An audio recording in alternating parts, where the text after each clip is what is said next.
Alors nous avons démarré le salon en 2004, dont nous allons faire la 12e édition. Nous avions démarré avec à peu près entre 150 à 180 entreprises sur un seul hall.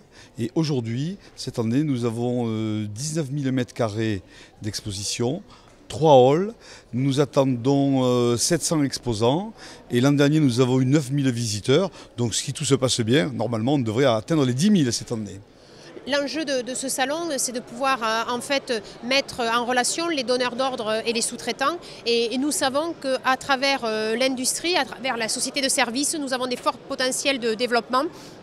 Parce que nous avons encore aujourd'hui des emplois non pourvus. C'est pourquoi nous sommes en train d'adapter nos circuits de formation, en train de mettre en œuvre de nouveaux instituts de formation pour pouvoir bien relier les besoins des entreprises dans le domaine de l'industrie en particulier et la formation des habitants des territoires. C'est également pouvoir démontrer qu'entre industrie et services, eh bien, il y a une complémentarité, et c'est aussi la thématique de ce salon, le numérique. Le numérique est une filière d'avenir pour notre région. C'est pourquoi nous avons décidé une initiative numérique État-région que nous allons beaucoup investir dans cette filière qui représente quand même 50 000 emplois, 10 000 entreprises. Nous avons des pépites dans le numérique sur notre région. Je pense aux objets connectés, mais pas uniquement.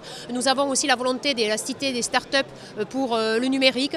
Et puis c'est également démontrer que le numérique insuffle les process industriels sur l'ensemble des chaînes. Et nous voulons pouvoir continuer à le développer, à le soutenir de façon très pragmatique avec des outils financiers et avec des aides à l'investissement. Mon message, c'est d'abord de venir féliciter cette belle région qui s'est lancée avant tous les autres dans l'industrie du futur. Or, pour moi, l'industrie du futur, c'est fondamental, c'est profiter de la révolution technologique avec le numérique qui arrive, de profiter de la révolution sur les économies, les éco-économies, les économies vertes, pour faire une nouvelle et un rebond de l'industrie en France. Et voir cette région qui s'est lancée il y a 3 ans sur ce thème est très important. Donc voilà, je suis venu prendre des exemples ici par rapport à ce que nous essayons de pousser en France. Bon, c'est un rendez-vous qui est au cœur de notre politique industrielle en matière de développement économique sur notre territoire. C'est un grand rendez-vous. Comme vous le savez, on est partenaire de la Chambre de commerce et d'industrie dans beaucoup de nos actions. La Chambre de commerce porte ce salon, je veux les en féliciter publiquement. Alors 3 raisons pour nous impliquer sur ce salon. La première, c'est quand même une très belle vitrine pour beaucoup de nos startups que nous hébergeons en pépinière et qui viennent ici montrer leur savoir-faire.